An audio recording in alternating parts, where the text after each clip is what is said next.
Hey there, this is Cooper from Telepathic Bunny Comics, and this is Mr. Dave Brink right here Hi from there.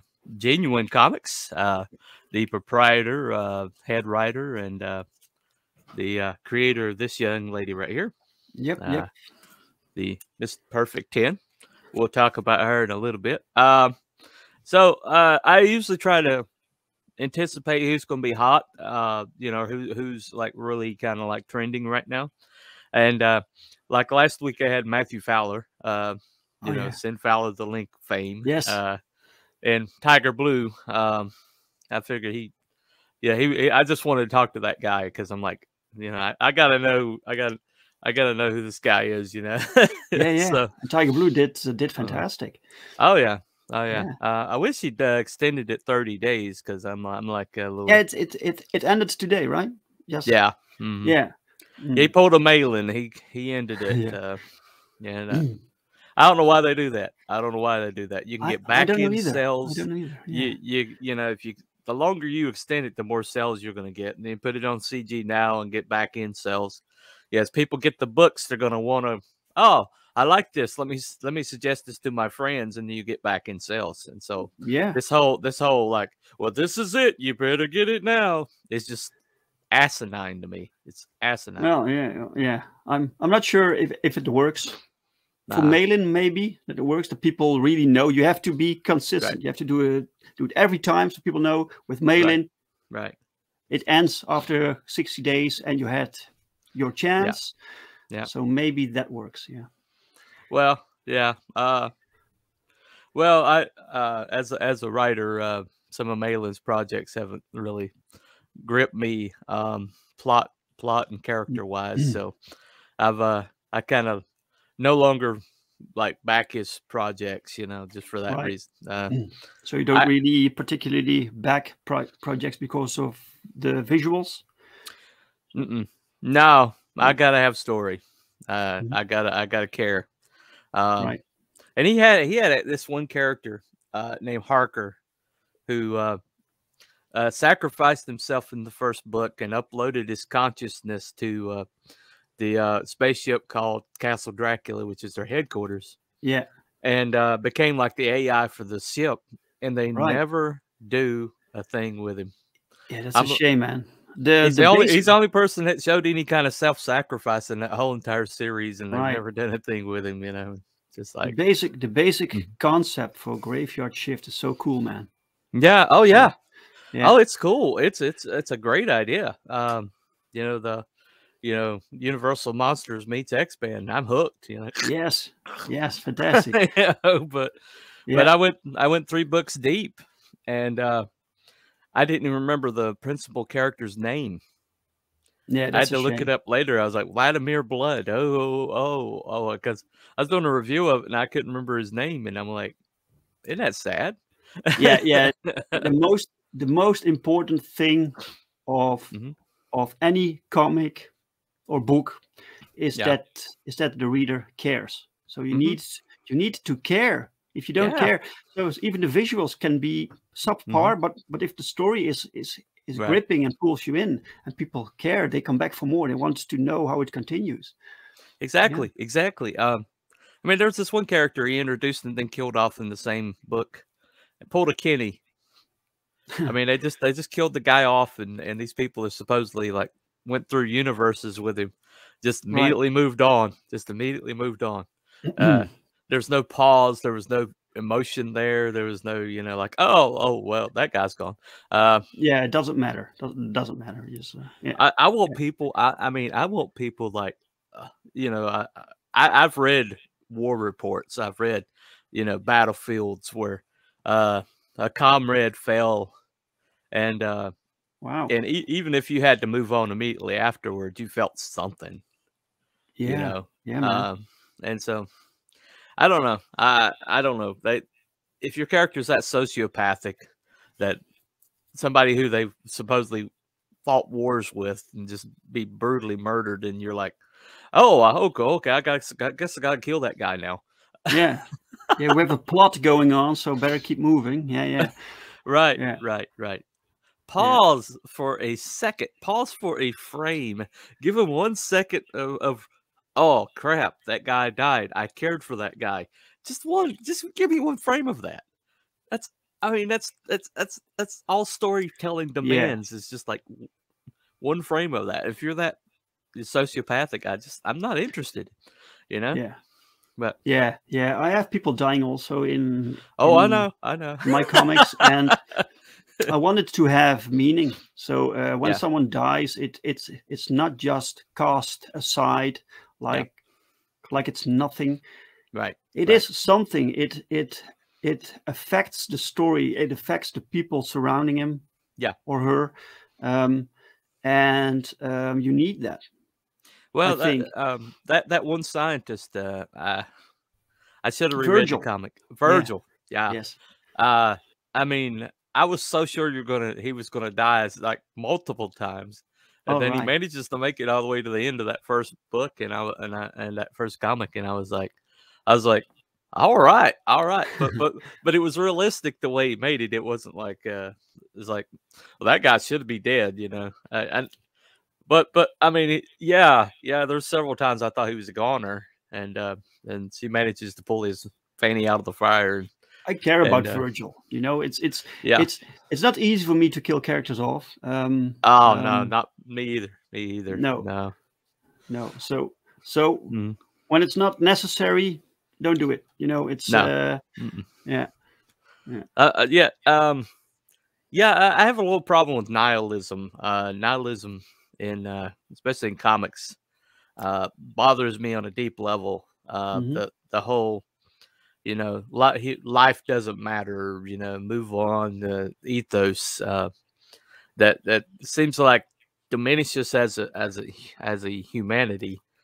That's why all this realism in modern comics where they treat people like realism. We want to treat people not how we ideally they should be treated, but how they really treat them in real life.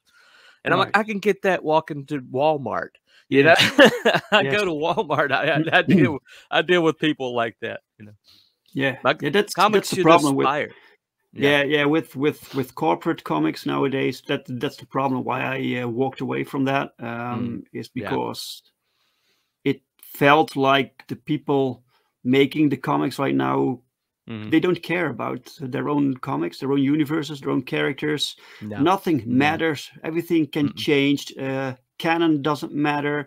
They can change characters up how they want, like visually, but also personality-wise. So nothing sticks, and so if they don't care, why should I care? You know. Exactly. Precisely. And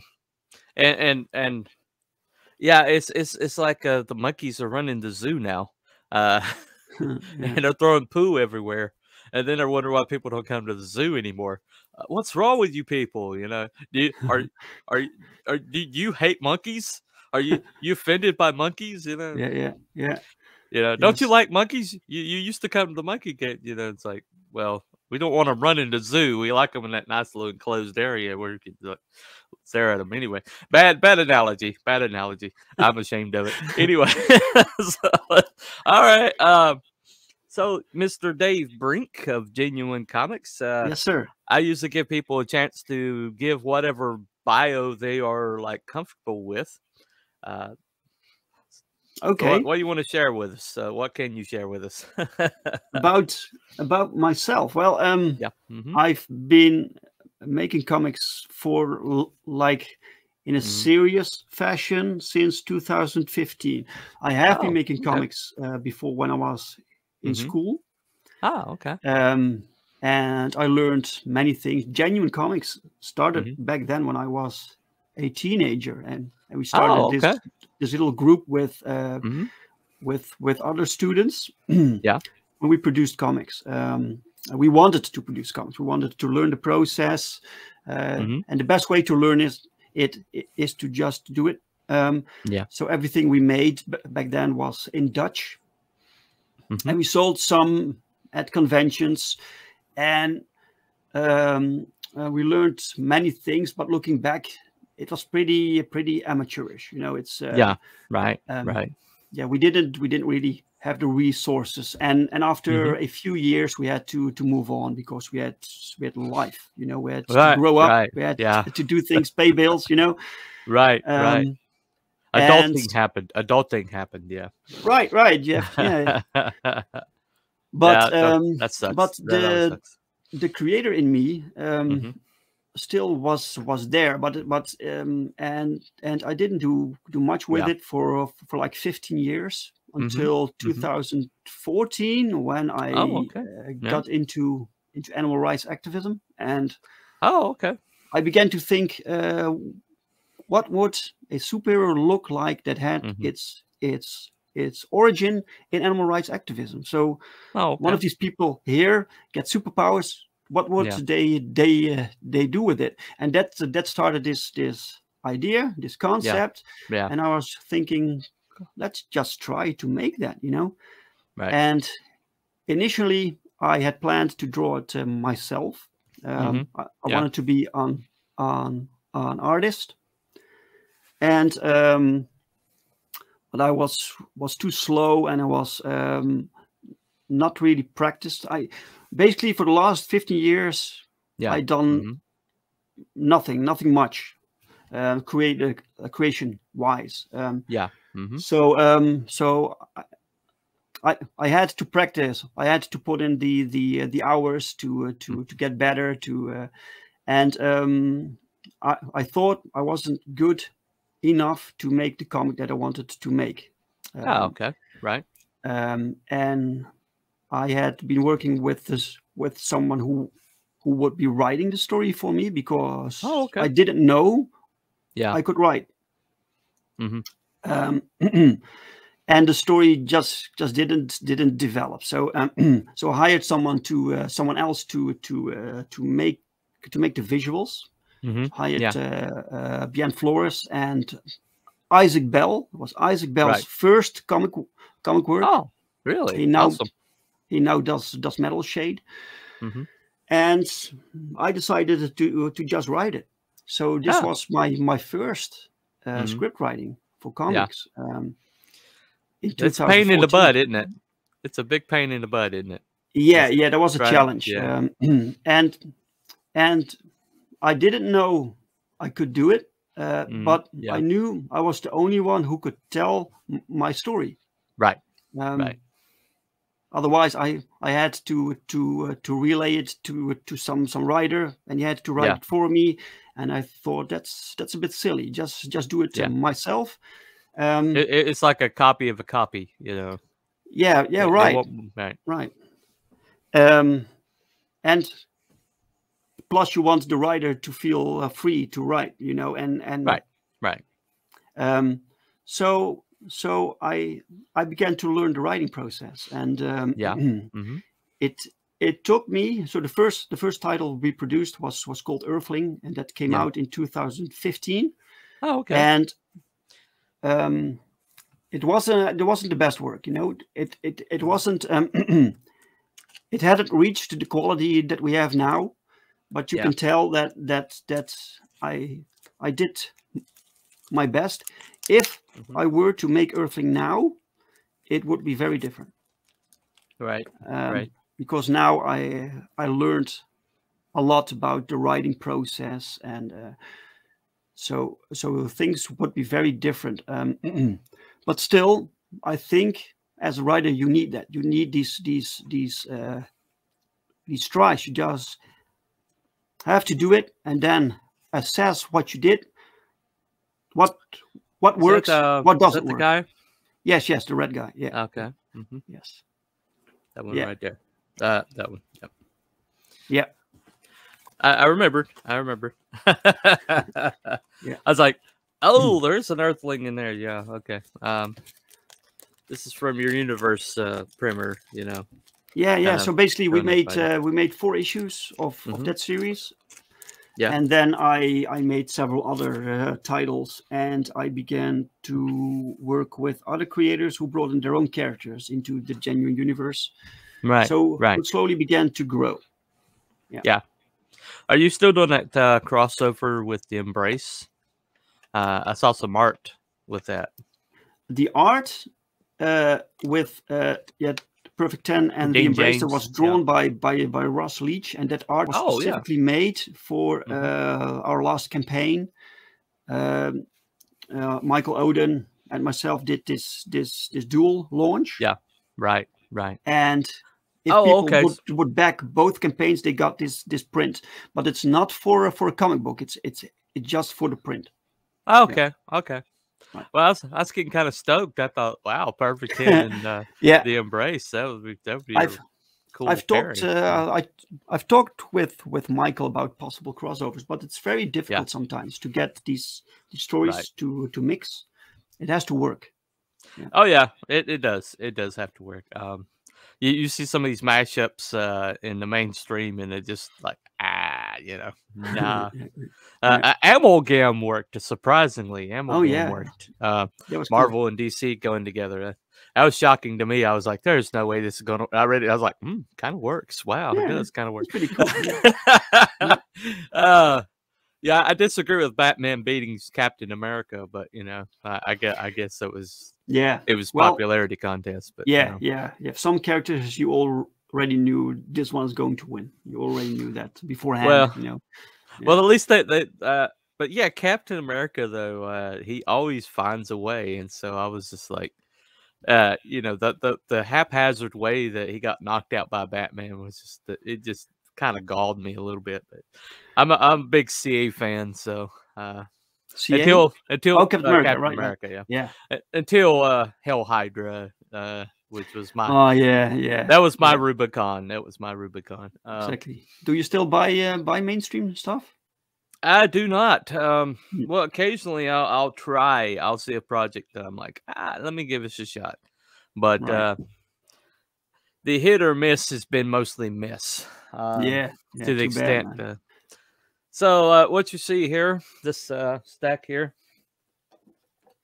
I mean, I that's just part of the stack. Look at that. Yeah, I back CG. Almost entirely. And I get my books. CG does fulfill. Yeah. Despite what you might have heard. Anyway,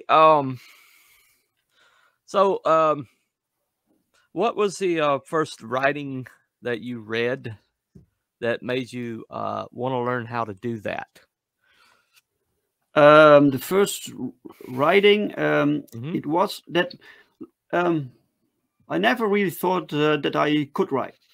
So I learned across the years that I had it. But what prompted me to try it was not a comic book, but it was a television series. Okay. Breaking Bad. Oh, yeah. Breaking Bad is so incredibly good and so well written. Incredibly written, yeah. So I've seen it several times. The first time just to watch it, and then afterwards I began to think, why is this series so good? Right. What's the trick? So I began to watch it and study it, and I think many the things that I learned from studying this series I could implement in my own writing. Right. Yeah. Plus, I always tell people that the connective tissue is what makes that series so special. Right. It's the fact that you never for 1 second say, this guy would never be this guy, because they made you believe that this high school science teacher could become Heisenberg. Yes. And you're along for the ride, and there's never one moment of doubt in your mind that this guy is capable of becoming this guy. Yes, it's so well done. Yeah. And when the series is over, it's the entire arc is so well written that you think that from the beginning they knew where they were going. Oh yeah. They probably didn't really, but they managed to go there, man. It was fantastic. And later the series, the comic book series Invincible was a huge inspiration for me. Oh, okay. yeah, with the writing style, that's such a good series. Yeah, yeah. For a book called Invincible, that kid got beat up a lot, a lot. I don't know. I've always thought Invincible was kind of an inside joke, you know. Right. Like yeah, Kirkman first wanted to call the book Bulletproof. Yeah. No. Yeah. So. Well, it's like that whole joke. They call you kick ass. Is that for your kicked ass? Because you always get your ass kicked. You know? yeah. Right. Yeah, that's Breaking Bad is a real influence on a lot of people. But a lot of people's like they like say it's because of Bryan Cranston and you know, but if you see the like Jesse, the guy that played Jesse Pinkman, you see him on anything else, you realize that kid can't act his way out of a wet paper bag. I mean, he cannot act at all. Right. He has like it's because you realize it's all in the writing. All of it was in the writing. You know, you can fall off a log and say those words, and you'd still be compelling because the writing was just so good. Yeah, there's this complete team working on that. You know, you see the actors, they portray the story, but behind the scenes there are people writing this stuff, and that's the real power behind the story of. But Mike Ehrmantraut is my spirit animal. All right. That character actor, he never got any good roles. He was always just a bad guy, and he always like you know, died at the end of the arc. But to see him finally get a character he could like really sink his teeth into was just incredible. And that just cool.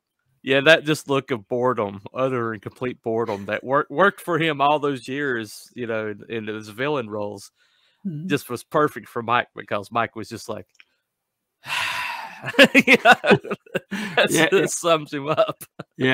Okay, what now? So what do you feel like is a strength in your writing? Something that you go back and you look at it and you're like, I do that very well. I think I do that well. I think what I do well is connecting the dots. So I'll agree with that. I'm building this universe. So it's not just one character that I'm focusing on. I have multiple characters, and even when I'm not writing them, I'm just watching television or doing other things. These characters have their own lives. I know them, and when I write something, I know what other characters are doing, so it's easy for me to bring them together and to connect storylines and plot lines together. You know, being an architect for a universe is a pain in the butt, but it does require juggling. I look at it as juggling, because you know, like I'm creating a universe myself, and I had this other writing thing I did, and it was something I was involved with for nearly a decade. And I wrote a lot of like backstory, a lot of complexity, a lot of things like that. But then I never really knew where it went, and I kind of abandoned it. But then I was like working on this universe, and I realized, holy crap, I got my Gotham City sitting right here with full of characters and already. And so my universe just went like, you know, and I'm like, I've been writing this comic my entire life. I've been writing, you know, various ways. That's it, man. That's basically it. The typing is part of the writing process, but most of it takes place here. When you're just doing other things, and in your mind this world lives, and you need to write it down. You visit it every once in a while, and you come back and write down what you saw. Exactly. Yes. Yeah. People that don't write don't understand that. But people that when you say something, say to somebody who actually is a writer, you know, my character wouldn't cooperate. was like telling me off and saying, refusing to do what I wanted it to do. And I was Yes. like, what's wrong with you? And people are like, are you insane? What's wrong with you? You know, other writers were like, yeah, I hate it when they do that. It is true, man. It is true. Yeah. I had to sometimes abandon certain plot lines that I had in mind because the characters wanted to go different directions. Yeah. And you just need to let the characters do their thing. Otherwise, stories feel forced. Right. Right. And the best stories, when you watch them, or you read them, a story, and you think, yeah, it makes sense that things go this way. It makes sense. That's because it's not forced. When you force plot lines, then you notice it. This is not it's not going smooth, not organic, you know. So I call it ringing the bell. Okay. It's like if there's anything touching the bell won't ring. But if you like remove yourself far enough and you hit that bell and the characters are acting like they're supposed to and the world the way it's supposed to, you'll get this ring of authenticity, and you'll look at it and you're like, okay, I found it. I found this is right. This is correct. This is the way it should go. But if you got good characters, they will tell their own story and they will go their own way, and you'll be set. You're like you're just sitting there like a proud papa, like, oh yeah, you go, you good on you, good job. And this is why it's important that you know your characters. Oh yeah. You can't just write this story and put this character in there because you need something to tell the story with, because then you have this empty vessel that you can just move around like you want. Right. And Wow, yeah, I agree with that. I definitely agree with that. What do you think? Do you think you have any weaknesses or something that you really need to work on? One of my weaknesses is that I'm very slow. Okay. I'm a very slow writer. Yeah. I could never do one book per month. Right. I'm very slow, and I doubt myself constantly. So wow, you're my spirit animal. Right. That's so write something, and then like, it's and that can be crippling. So when you begin to think about, is this good enough? Is this original enough? Can it be better? And every time I am looking for ways to make things better, to make the story improve. Yeah. And at some point you just have to move on. Yeah. And that's something I sometimes struggle with. Yeah. Perfectionism. Yeah. I agree. That's probably it. Yeah. That's a pain in the butt. Yeah. I always look, James Joyce. There's a famous story about James Joyce that somebody came and visited him, and he was like holding his head in his hand, and they're like, hey James, how goes the work? And he's like, I came up with 4 words today. And they're like, well, for you that's good. And he's like, yeah, but I don't know what order they go. Oh, right. Yeah. So I'm not that slow. So as long as I'm not as slow as James Joyce, I think I'm doing all right. Yeah. But yeah, I have that same problem. I just barely stay ahead of my my creative team, my artist and his wife, the colorist, Barbusco Studios. And they're like, you got more pages for us? And I'm like, yeah, I got 2 more pages for you. Yeah. I have the same thing with POW. I write often in segments. So I have this scene's completely done. It's ready. Right. I know for sure this scene done. Can't be improved. Right. Go draw it. And he goes to draw it, and then it's done. Yeah. And he needs the next scene, and I'm not ready yet. You know, it's right. I'm still polishing that up. So right. Yeah. I got a script that I want to get to Graham Nolan for maybe his Two-Fisted Manly Tales. If Oh wow! he's going to, he'll probably do another volume some point, and got an incredible story that moves me every time I think about it. But you know, it's like it's Graham Nolan, so I'm like, you know, yeah. Every time no I write pressure, yeah, no pressure, you know. But it's a little. I got books on the shelf over there that man's name on it. yes. Anyway, so you have like a book on writing that may have helped you, or a book that kind of gave you some tools that improved you? No, You no, don't? not really. No, it's more that I study comic books that I like, Oh, okay, okay, right. Invincible. Yeah, You can learn a lot yeah, by just yeah, looking at it from a writer's standpoint. yeah. This works. Why does Right. it work? Yeah. And then suddenly you recognize certain techniques. Yeah. And you can apply them yourself. You know. Yeah. Yeah. There's something to be said for it's like apprenticeship. Rather than scholastic learning, it's apprenticeship. Basically, you get what they're doing and you try to emulate what they're doing until you get good enough that you can do it yourself. But then you add your own touch to it. It's kind of an artisanal in a way. Yeah. Right. I think I do a lot of that myself. I wasn't really good in school. I just wasn't. my brain just like. I'm not exactly ADHD, but I'm Asperger's, so I'm borderline. But just I'm autistic enough that people bore me when they're being repetitive or being, you know, when I'm further ahead than they are, which happens a lot in schools. You know, but this can work in your favor when you write. You know, so you don't want repetition, so you won't see many things returning in your stories. Right, things keep moving, so that's good.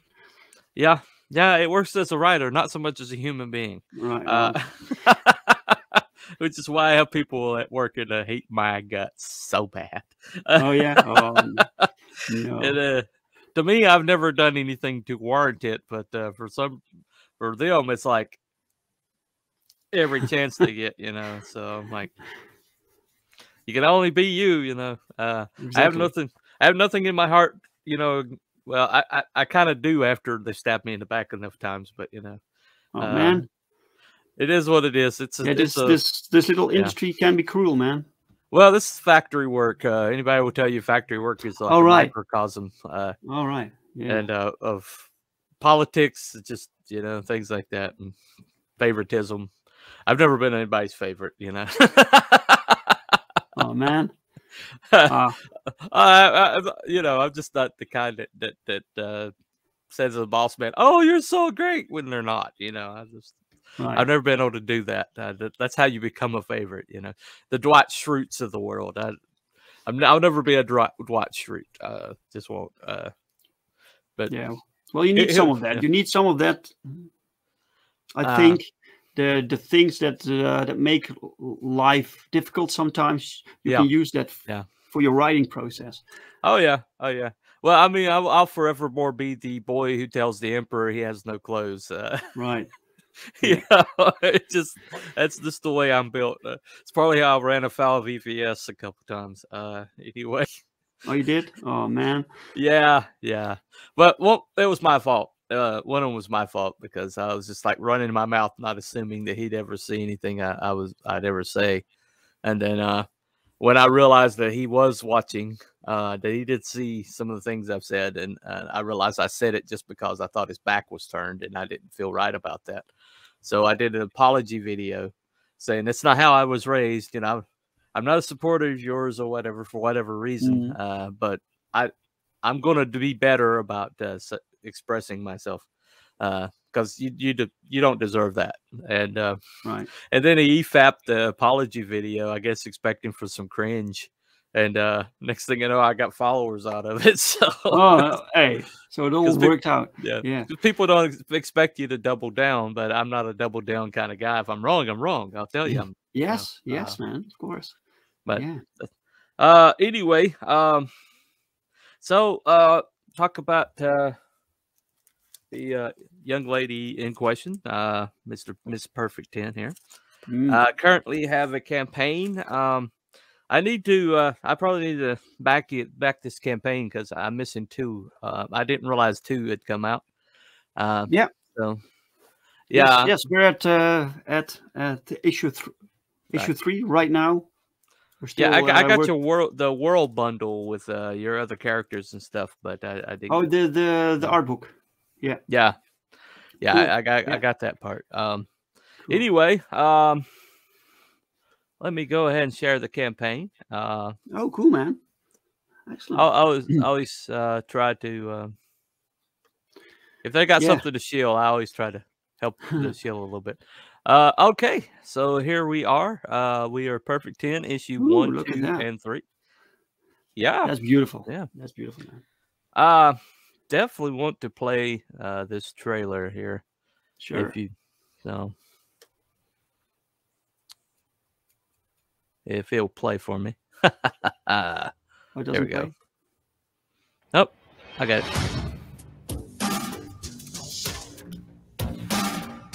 Who am I supposed to trust when everyone sees me as a me? Let me stop sharing. Evidently, I forgot to check something here.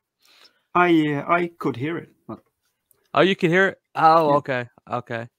That's okay. Yeah. Yeah, I didn't have shared system audio clicked, so. Oh, okay. Why that isn't default, I have no idea. We always complain about that. The voice is done by Ali Sen. Yep. Yeah, she's doing a great job. She's doing an incredible job on it. Okay, here we go.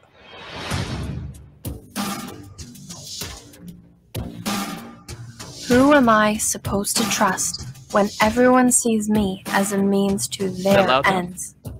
Where am I supposed to go when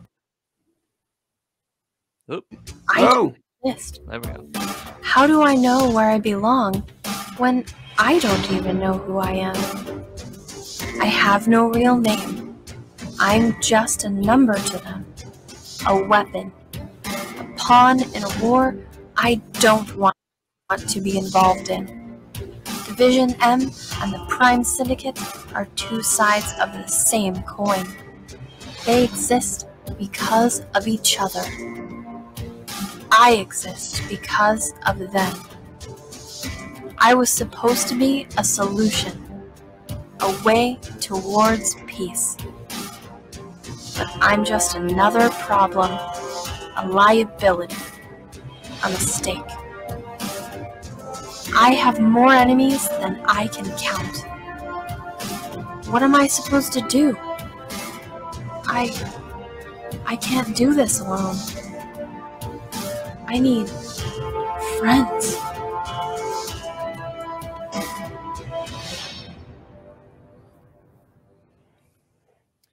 All right. Woohoo! Excellent. Yeah, that's a heck of a job. Yeah, courtesy of Red Gaze. Yeah. Oh, that's a Red Gaze one. Oh, yes. Okay. Yeah, he does a lot of trailers in CG. Yeah, he did a great job. Yeah, he gets busy. Yeah. So the first package is both covers plus Crossworlds. What is Crossworlds?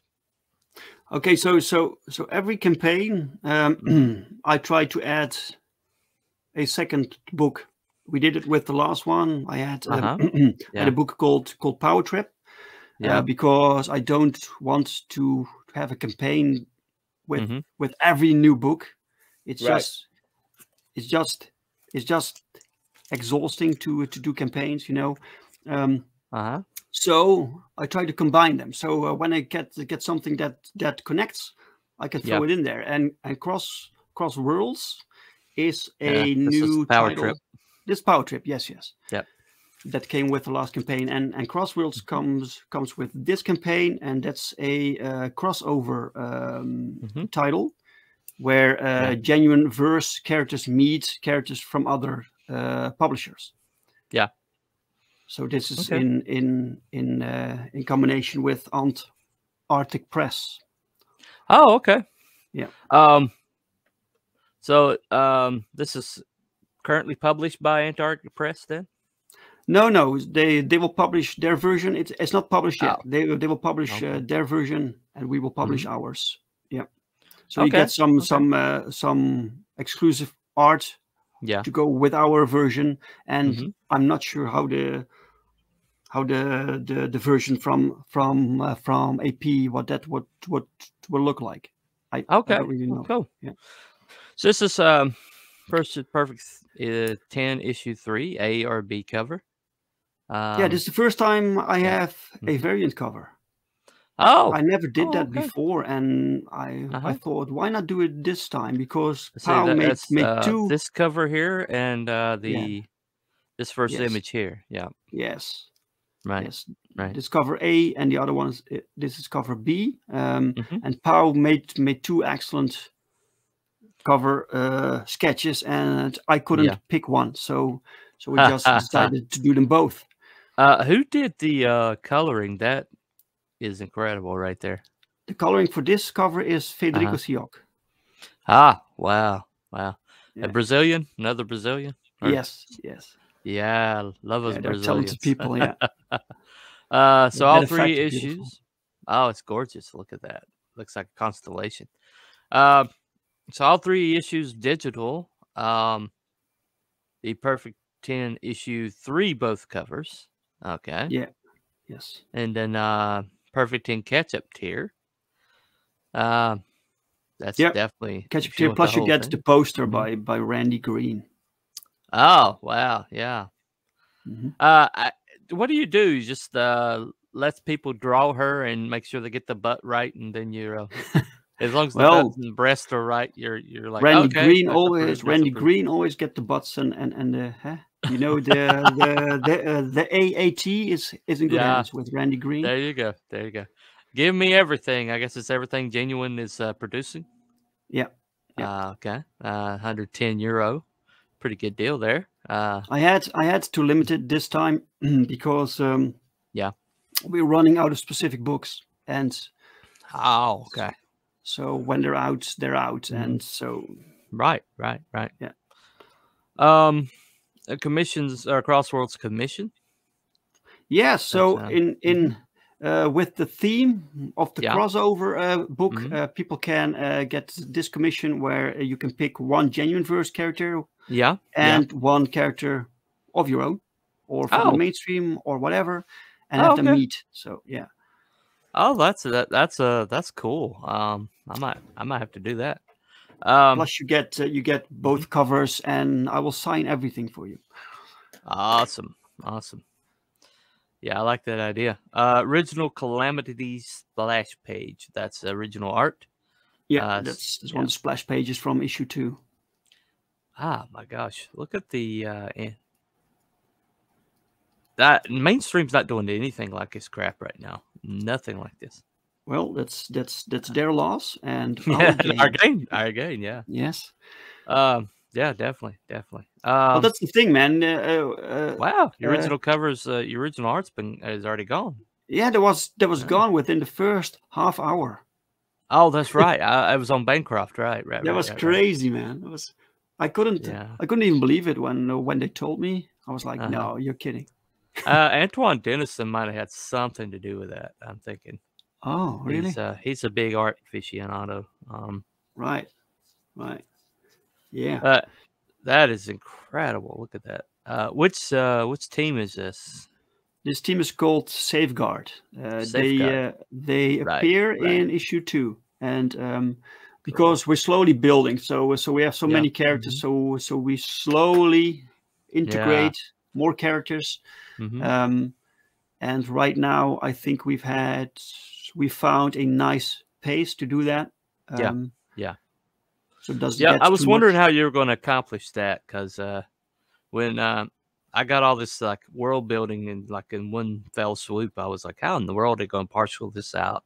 And you've been doing a good job with that, Steve. Yeah, well, the thing is, I've been focusing on one character, and from that standpoint, you can slowly expand. Yeah. Perfect 10 is the right character for that kind of story to explore this world, because she is new also to this universe. Yeah. Yeah. And this is these are pages of Cross Worlds. It's all drawn and written by Andre Leal. Yeah. And he came to me with this idea. So he wanted to do the crossover between his character, Camilo Wallace, and Perfect 10. Yeah. Wow. This is Cross Worlds Commission. Yeah. That's Bliss. And who's the gentleman? I recognize it.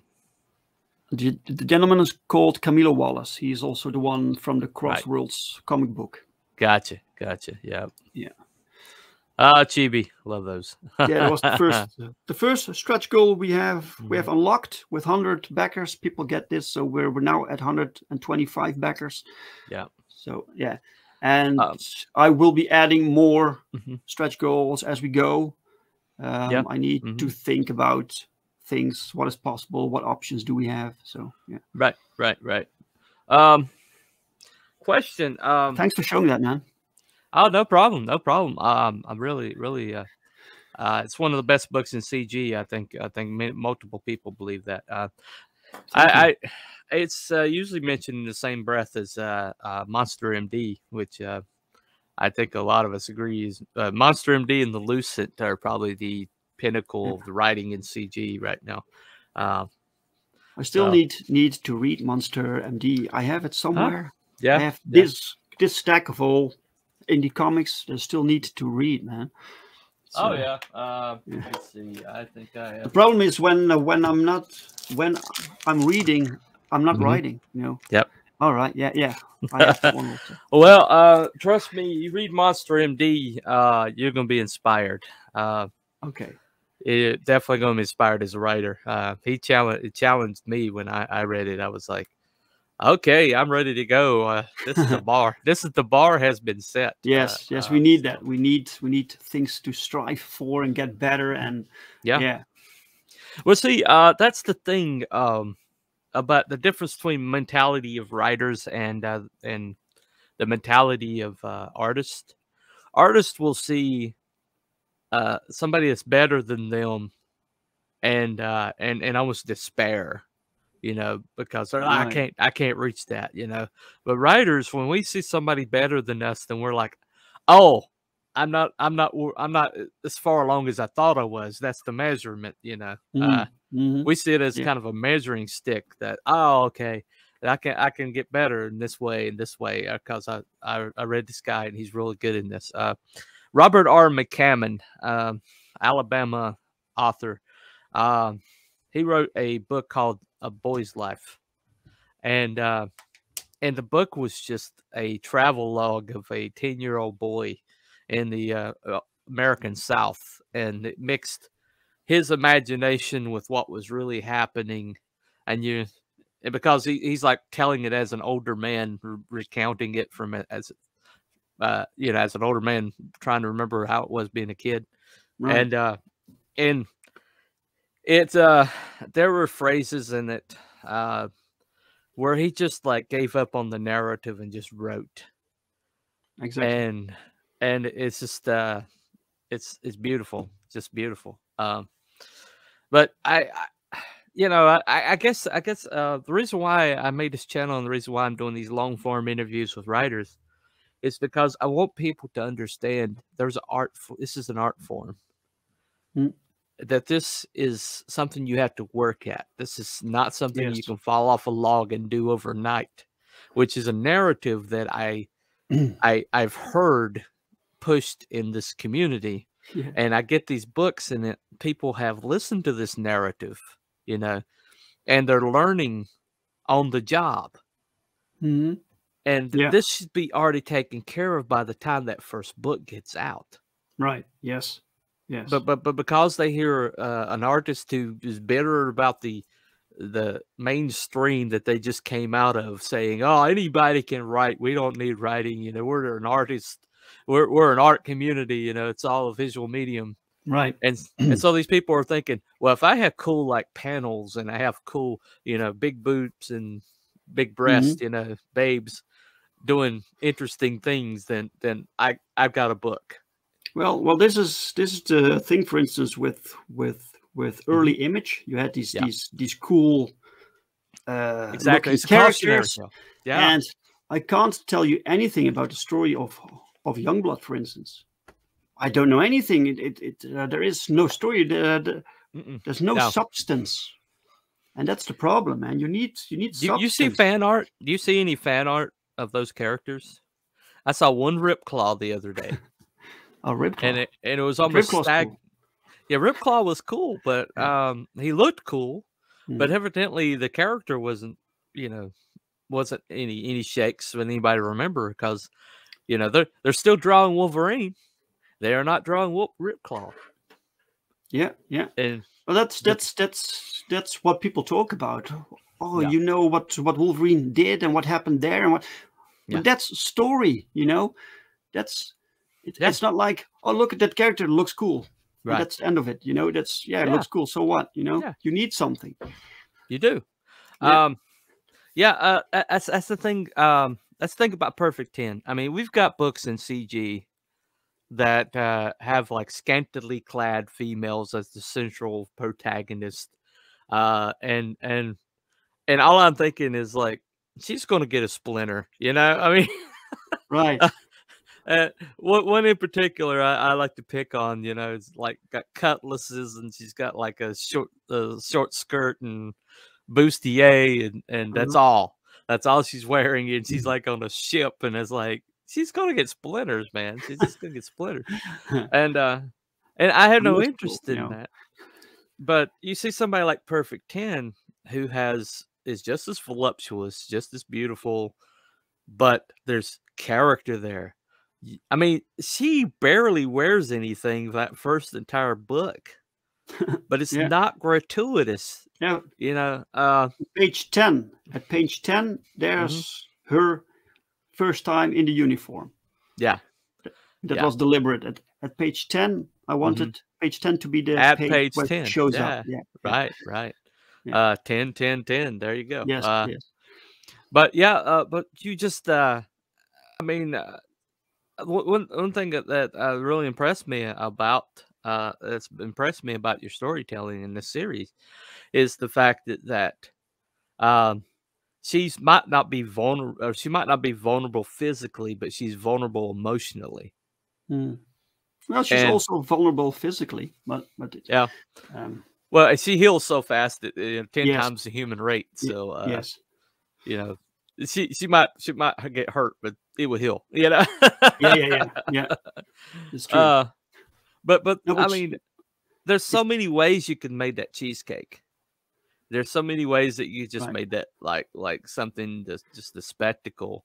Yeah. But I'm reading this, and there's a beautiful, well put together female that's just been barely obscured by things, like smoke by a well placed table, or even a cable at one point, and it's like, and I'm not like even noticing that she's naked. I'm like worried for her. Right. And and it just and it occurred to me, I was like, the kind of writing that makes me care more about her as a person than her as an image is the kind of writing that I'm intrigued by. And I think that's a big feat of writing skill. I mean, you know, we were talking earlier about the whole Malin series. You know, the Lilith thing. I mean, Lilith gets like drawn over and over and over and over and over again. But I don't feel like I've ever met Lilith. Right. And, yeah. I went 3 books. She's this visual and beyond exactly. That, yeah, right. And she's every bit like as visually beautiful as Perfect 10, but I don't feel accessible to her. Right. I don't feel like she's in danger. I'm worried. You know, I'm worried what's going to happen to her. I never felt that. All 3 books, I never felt that. Yeah, you need to be able to connect with the characters. That's the most important thing. So my objective with Perfect 10 issue 1, in the first issue, you have to care immediately. So that was my own challenge to me to make that happen. And I cared about the characters. So when I wrote her, I cared about her, and I think that is very important for the reader, to get the reader along for the ride. You know. Right. A quick question: the fact that she was like this brutal assassin that's done all sorts of dastardly things, that she feels like she needs to atone for. When did that decision happen? That she was that? You mean that make her a protagonist that actually was an antagonist at some point, but the amnesia has made her a protagonist. I knew from the beginning who she was. So I started the story knowing that, because that's the entire reason the plot even kicks off. Yeah. So why these villains want her, and that's the entire reason. So I had all of that in place, and some things later on were still a bit loose, you know. But I have these key points. So I have these characters. I know the characters. Then I have key points that I know. This needs to happen. This needs to happen. This needs to happen. Yeah. And everything in between can go any direction. I just go with the flow. Right. Well, so I have a character that that at some point kind of does a face turn, you know, in wrestling terms, what a face turn is. Yeah. But before that, he was like a government, the government assassin. He was like terrifying. He was like a boogeyman. And now he's like this individual who is almost brand new to the world. It's like a new creature. It's like something was awakened in him that was buried, and now he's got like this. They're not even sure where this personality comes from, but it comes from somewhere, and so now you got this individual who was like the stuff of nightmares. He kind of like Winter Soldier. I kind of based him a little bit on the Winter Soldier in that he's been terrorizing the world for years, and he's like just the name of him in certain circles were like, okay, you're a dead man, you know, you either commit suicide or you're going to be dead, you know. It's like he's almost like they're John Wick. But so something gets like awakened in him, and now he's like it's almost innocent in the world, but he's still this scary thing, you know. And that's always that dichotomy is always just really, really intrigued me. And I see that in Perfect 10, that she's kind of innocent in the world, but she's capable of acts of incredible violence if she's pushed. This is true. And you really don't want to push her to that point. You know? Yeah, it's mainly just now her own personality and her own set of principles that's preventing her from just murdering people, you know. And that's fascinating to me. That because she's created to kill, and she doesn't want to do it. So the only barrier is her. That's her. Right. Yeah. This nascent personality that's like brand new to the world. And that's the only thing keeping her from being an utter and complete nightmare, you know. I've had and there have been some reviews about the comic book, and some people said that they would like to see more of what she did in the past. While to me, those are things that I don't think we need to focus on. You've had some. You've got the testimonials from some of her victims, right? That's really all you need, I think. I mean, you got like recollections of people that see her and are terrified to see her. The little bob haircut is really distinctive to her because everybody else is these flowing locks and hair. Oh yeah, right. You know that hairdo. we had that in the final the final minute before we went with the first pages to the colorist, because really? We had several designs. It was very difficult to find her design, and in the first design she had the ponytail and she had the red hair once, and then one design that went into the comic. So Pau drew that. She had like shoulder length long hair. And then I suddenly saw this photo of this model with a certain hairdo, and I was like, "Pau, stop it right now! This is her. This is her. This is her. So, redraw everything. Redraw everything. Yes, he had to. He had to redraw the first few panels where she. Well, it's very distinctive though. You know her. You know, just standing in the crowd, you would know her because of that. I think it was a very good design choice on your part, and it fits the character because she is kind of like a military apparatus, and so that the short hair kind of fits that. The wild hair. I love that. Yeah, that's a very good choice. Very good choice. So, all right. Thank you for coming on my show. I really enjoyed having a conversation with you. Do you got anything that you'd like?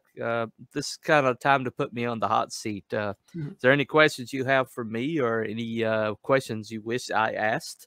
Well, a question I have for you. You were talking about your own comic, and I was wondering, what is the title, and where and when can we get it? The title is Community Service. I plan on having a campaign later this year. Right now, it may just be like surrounding materials with a few pages of the comic. But like a lot of like, there's a fictitious organization, federal organization, which I actually have a crest for, called the FERA. The Federal Expressor Regulatory Agency. Expressors are the powered people in my world. Yes. And the idea is that I'm going to put out the FERA files, which is like files on the world, how it works, some like background materials, and maybe even character sheets in the form of dossiers, an interview with all my principal characters and one of the principals, and things like that, just to kind of get people into the universe before I drop the book. The book is 11 to 12 pages in at the moment, and it's a superhero book. Yeah, superhero book. The premise is, in this world, they outlawed heroics, basically, superheroics. The FERA is the organization that they use to like regulate people who are powered in this world, and you either work for the government, or you live powerless under supervision, or you're incarcerated. That's the only three options. But this basic program to maybe take people out of incarceration and get them back into society gets started up. And somebody wants to use this like first group as a cautionary tale, basically, to end this program forever, end any threat to the amendment that created the FERA. And but a man gets wind of it, who is the first. He was the first expressor in America, and he had a form of immortality. And they put him into the Bill of Rights as the person who was the liaison with the powered people. He was basically written in the Bill of Rights, but he got ambushed and damaged to the point where he was retired. And they've been buried him behind a desk for 50 years, making him think that he was part of the intelligence apparatus, because his brain he was a genius with intelligence. Right. But he figures it out and retire and kind of like quits 5 years before our story. But they decide they can't leave him out there, even as in his injured state. They can't leave him out there, so they try to assassinate him on the eve of this, to get him to eliminate that threat. But the guy they send is somebody that he put undercover and doesn't remember doing so. Okay. Oh. And so he basically comes out of retirement to try to save these people. But what they don't know is that the injury that he was given makes him potentially the most powerful being on the planet. And he's been keeping it under his hat. Okay. And so, interesting. Yeah. Yeah. Okay, cool. That's community service, but it's a universe. It's an entire universe. I've got yeah. But I got like the rules for the universe. I not only know how the powers work, but I know why, and I know how they interact with the environment, and there's a connector between the environment and the people. That's probably what's my most unique feature of my world, and because of that, the storytelling I can do is unlimited. Right. Like your world, the world that you've got going right there. It's all part of the world. You get more limits while you go on, because you build your world, but it also creates boundaries.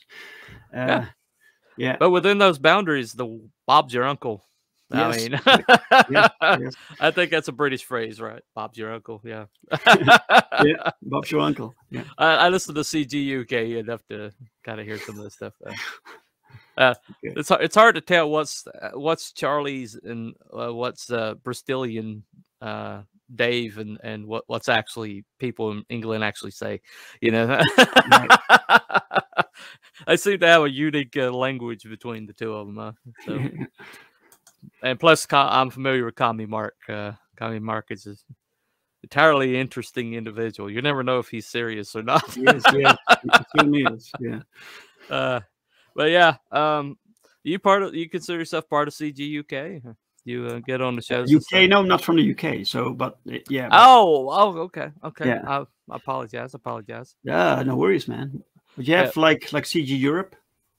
I'm not sure why they feel the need to categorize segregate that. yourselves. Yeah, right. Why, man? We're against. We're all CG. We're all CG. Yeah. I think it helps. I think it helps when you find out what time zone they're in. Yeah, that's probably it. Yeah. Because Australia is an entirely different animal. If you're going to deal with people in Australia, you have to do it. They have to understand. Oh my God, this is true, man. Yeah. It's hard to cooperate or coordinate with them.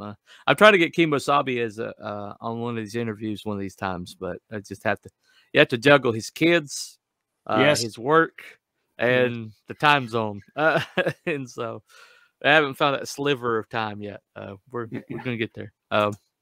Anyway, this has been Cooper from Telepathic Bunny Comics. The show has been The Right Stuff. Been talking with Dave Brink from Genuine Comics. The campaign he's got right now is Perfect 10, issues 1, 2, and 3. I'll have the links below when this goes live. Any other information you want to impart before we go? Well, yes, we have for the campaign. I have the lowest possible shipping costs arranged because I work together with Critical Blast. So shipment to America should not cost more than like $15. Oh, awesome. Yeah, I don't know why more people don't use RJ. He's a logistical genius. Make sure RJ keeps busy, man. Yeah. Well, he would tell you he's too busy already, but then but he just likes to complain that way. Anyway, thanks for having me, man. No problem. That has been The Right Stuff. This will be debuting tomorrow night at 8 o'clock, because Saturday, the 5th of March. And so keep your eyes out. The chat was going to be live, and I'll be manning it. And if you find time to pop in the middle of your morning, like the the dark hours of your morning, feel free. We'd love to have you. Okay. Anyway, so that's it for the show. Everyone have a good day, a good night, and we'll see you next time.